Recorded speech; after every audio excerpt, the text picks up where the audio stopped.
Sejam todos bem-vindos à nossa aula de histologia sobre o tecido nervoso. Esse tecido é muito importante porque ele realiza as atividades de coordenação de diversas funções do nosso organismo e isso ocorre por meio da circulação de impulsos nervosos através de uma rede neural. Essa rede é uma ligação de diversos neurônios, como veremos mais à frente, onde as informações sobre o local em que o indivíduo está presente ou o que acontece no interior do seu corpo são traduzidas e convertidas em ações. Então, esse tecido vai depender totalmente dos estímulos, que podem ser internos, ou seja, aqueles desencadeados por funções internas do organismo, tais como fome, sede, algum mal-estar interno do corpo, ou externos, que são aqueles vindos do ambiente, como a presença de um predador, ou a variação de temperatura, textura, enfim, qualquer estímulo que é do ambiente. Então, quando esse tecido nervoso é estimulado, quanto maior é esse estímulo, mais rápidos os impulsos são transmitidos. Por isso, em situações de estresse ou situações de ameaça, nosso sistema nervoso trabalha, através da ligação dessas células para garantir a interpretação adequada da condição ambiental para, enfim, gerar uma resposta. Então, essa resposta adequada que pode ser responsável pela sobrevivência do organismo ou por sua extinção. Então, pois bem, como é que funciona essa sequência? O organismo vai perceber os estímulos de sua integração com o ambiente, vai interpretá-los e desencadear uma resposta adequada. Isso ocorre por meio das células especiais, que são os neurônios. Em diferentes grupos de seres vivos, nós encontramos diferentes formas de usar o sistema nervoso.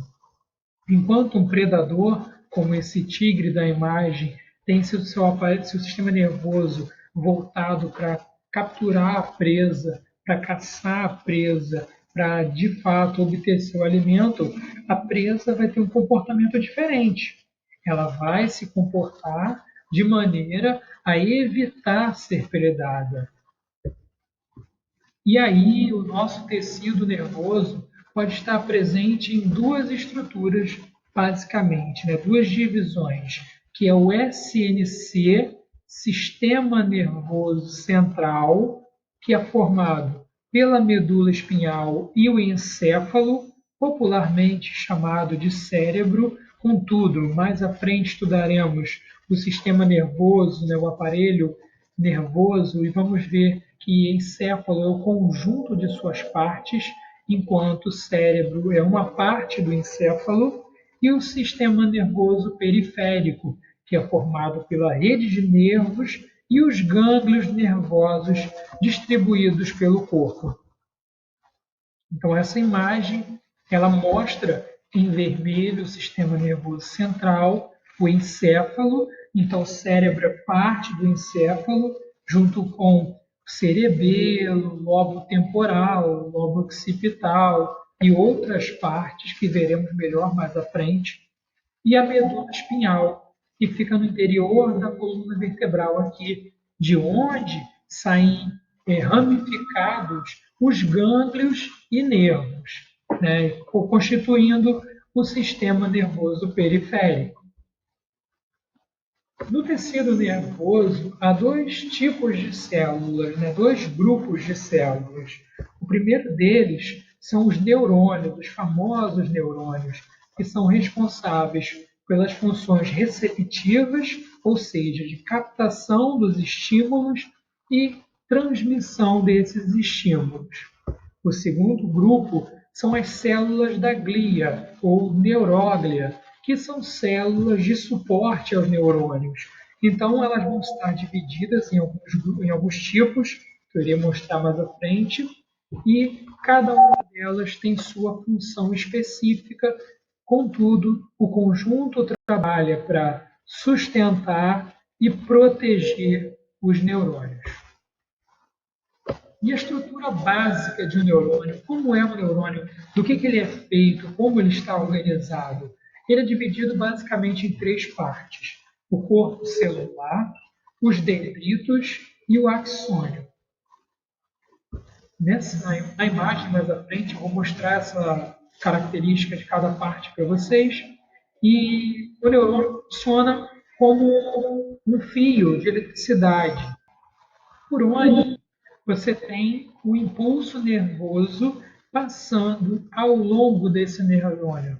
Então, esse neurônio vai simbolizar, vai mostrar um sentido para o impulso nervoso.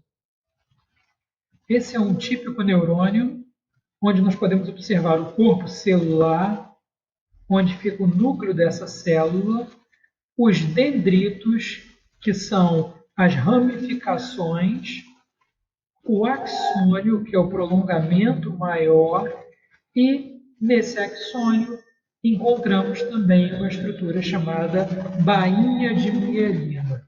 Qual a importância da bainha de mielina? Ela é uma camada que funciona para poder garantir a maior velocidade do impulso nervoso. De igual modo que o fio de energia elétrica possui um encampamento de plástico para garantir que essa energia elétrica, o fluxo de elétrons, siga sempre numa mesma direção, a bainha de mielina também garante que isso ocorra ao longo do corpo do neurônio, no seu provocamento maior, chamado de axônio. E aí, esses neurônios, para cumprir sua função de receber e transmitir os impulsos nervosos, eles precisam de duas características principais, que são as propriedades de excitabilidade e condutibilidade. A excitabilidade diz respeito à ativação do neurônio mediante um estímulo, e a condutibilidade diz respeito à sua capacidade de conduzir o estímulo ao longo do seu corpo, ao longo do seu axônio. Então, vai funcionar basicamente como uma corrente elétrica em um fio que é captada e transmitida através dessas células. E isso só é possível porque existe essa excitação, esse desprendimento de elétrons por bombas de sódio e potássio ao longo de todo o axônio. Então, essa é uma estrutura neuronal, um neurônio ligado a outro neurônio, então eles estão conectados e os impulsos passam entre eles, e existe uma bomba de sódio e potássio. Quando a gente estuda o transporte de membrana, nós aprendemos que a bomba de sódio e potássio ela joga para fora íons de potássio para fora da célula. Então está aqui o citoplasma do neurônio, e aqui o exterior dele, o meio extracelular, e essa é a membrana celular, a membrana plasmática desse neurônio. Quando ele joga o potássio para fora e absorve o sódio e vice-versa, ele joga para fora o sódio, absorve o potássio, você tem a liberação dos elétrons que provocam uma corrente elétrica ao longo do axônio, provocando assim a transmissão do impulso nervoso. E aí, esses neurônios terão tipos diferentes segundo sua forma e segundo sua função. Primeiro, vamos estudar a forma desses neurônios. Os neurônios podem ser multipolares, porque tem vários dendritos, mas somente um axônio, ou seja, há várias regiões de captação dos estímulos e várias regiões de liberação dos estímulos, mas só há um caminho, só há um axônio. Existem também neurônios que são chamados de bipolares, porque eles só têm um dendrito e um axônio. Eles são mais restritos. Enquanto também existe o terceiro tipo, que são os pseudo-unipolares, que eles apresentam próximo ao corpo celular um prolongamento único, mas esse se divide em dois, trazendo, né, um ramo para a sua periferia e outro para o sistema nervoso central. Então, aqui nós temos as imagens dos neurônios. Um neurônio multipolar com vários dendritos, só um axônio. O neurônio bipolar, tá aqui, ó, com dois dendritos e um axônio. E um pseudo unipolar, no qual você tem o posicionamento do corpo celular entre os dendritos e o axônio. E quanto à função? Os neurônios podem ocupar três funções diferentes. A primeira delas são os neurônios motores ou eferentes. São aqueles que provocam ações, movimento. Então, aonde eles atuam, aonde eles estão presentes? Em glândulas, fibras musculares também. Então, lembre sempre que neurônio motor ele está relacionado à ação, a movimento. Enquanto os neurônios sensoriais ou aferentes são aqueles que recebem estímulos. Então, por exemplo, onde a gente pode encontrar esses neurônios é no nosso nervo óptico, né? Onde ocorre a formação da imagem, onde tem a captação do estímulo visual, nervo auditivo. Pois bem, assim a gente segue nos nervos que são riquíssimos em neurônios sensoriais. E o terceiro tipo, que é o interneurônio, ele comunica neurônios diferentes, motores e sensoriais. Então ele faz a interligação entre esses neurônios e estabelece a conexão que forma a rede neural. Vamos agora ver um pouco sobre as células da glia, né? Essas células são divididas em quatro tipos. O primeiro tipo são os astrócitos. Os astrócitos têm esse nome porque eles têm formas de astro, ou seja, formas de estrela.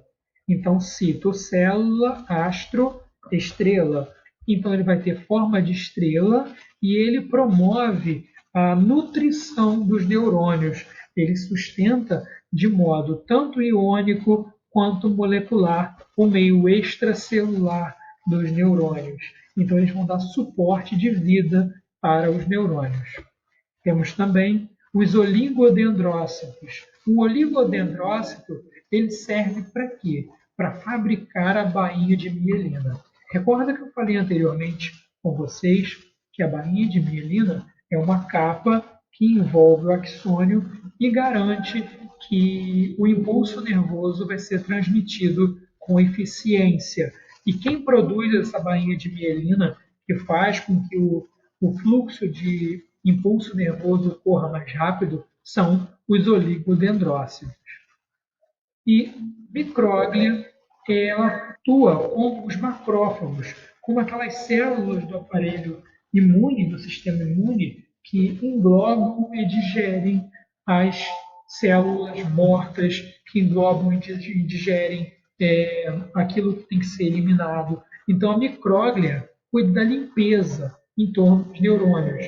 Ela vai recolher as excretas e vai jogar fora. Também temos as células de Schwann, que são similares aos oligodendrócitos, ou seja, também atuam formando a bainha de mielina. O que vai diferenciar o oligodendrócito de célula de Schwann é a localização deles nos nossos sistemas nervosos central e periférico. Então, essas são as imagens. Esse é um astrócito que capta os nutrientes dos vasos sanguíneos e leva para os neurônios. Aqui tem um oligodendrócito formando bainha de mielina no axônio. Aqui tem a micróglia recolhendo impurezas de diversos neurônios diferentes. E aqui nós temos as células de Schwann também montando bainha de mielina em diferentes neurônios, em diferentes partes do axônio. Então, aqui uma imagem que mostra a interação de diferentes neurônios, micróglia recolhendo aquilo que não serve mais, astrócito nutrindo esses neurônios e oligodendrócito montando bainha de mielina. Então, pensa na bainha de mielina como um encampamento dos axônios. E os neurônios eles atuam em sua rede neural promovendo ligações entre células distintas. Essa ligação nós chamamos de sinapse. Uma sinapse se estabelece quando você tem um caminho de neurotransmissores, que são moléculas que carregam informações desses estímulos que serão interpretados e conduzidos pelos neurônios. Então, quando nós aprendemos algo, quando nós desenvolvemos uma habilidade, nós estamos fazendo sinapse, nós estamos montando caminho de comunicação entre diferentes neurônios.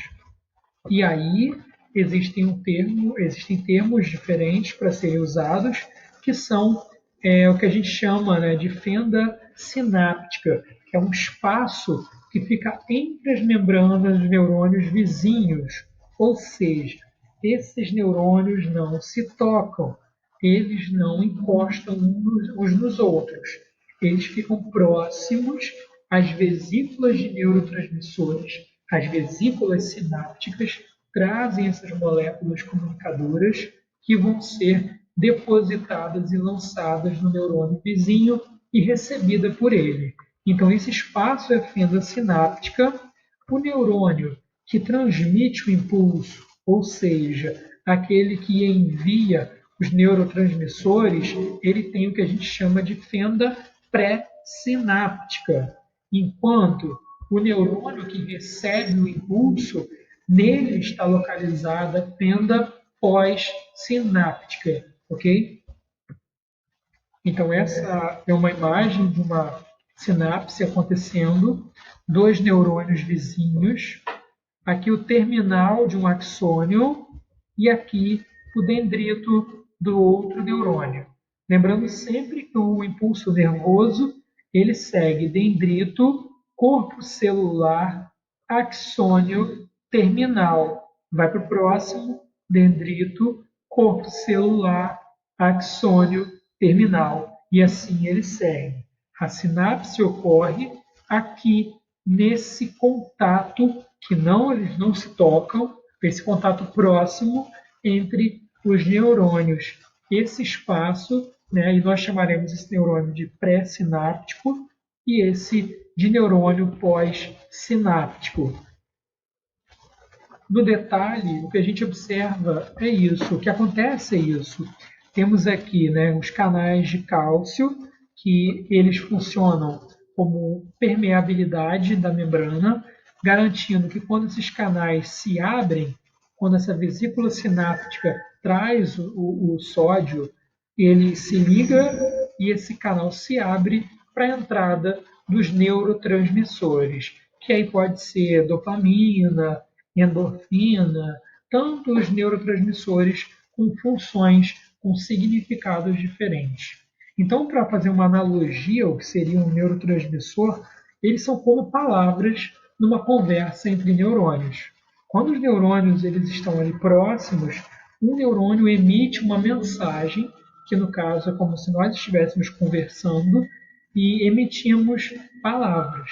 Essas palavras têm um significado. Portanto, um neurotransmissor como uma endorfina, que traz um significado de bem-estar, de uma sensação de relaxamento, ela vai ser interpretada quando nós dizemos nossos termos. Então, por exemplo, pode relaxar, fica tranquilo.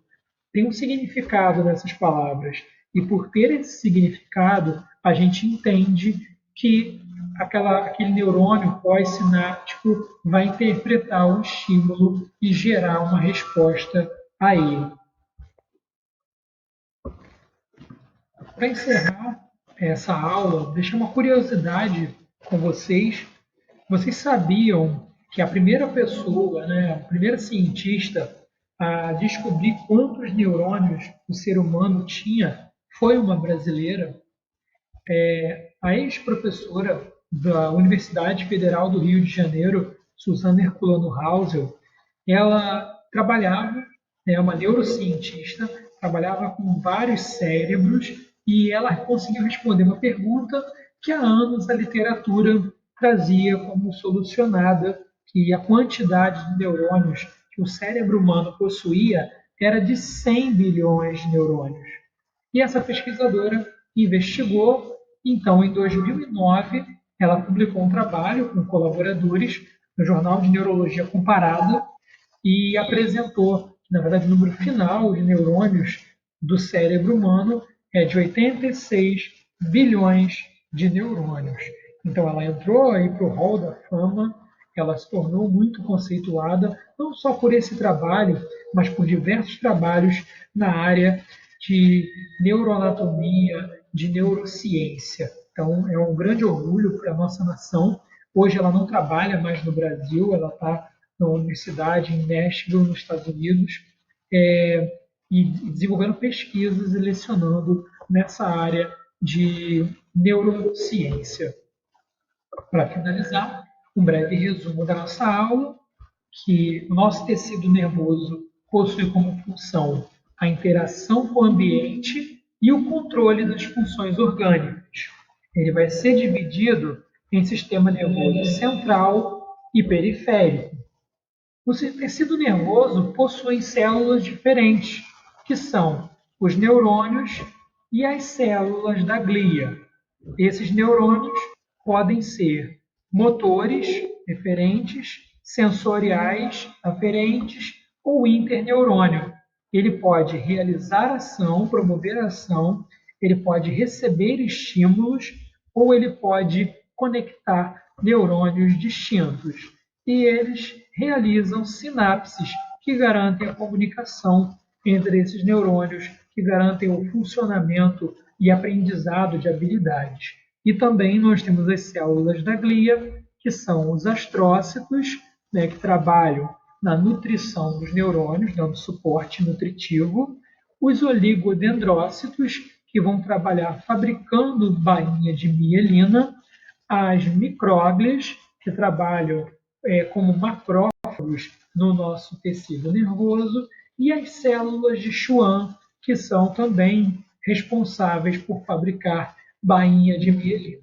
Então, mais uma vez, agradeço pela atenção. Qualquer dúvida, podem entrar em contato comigo e até mais.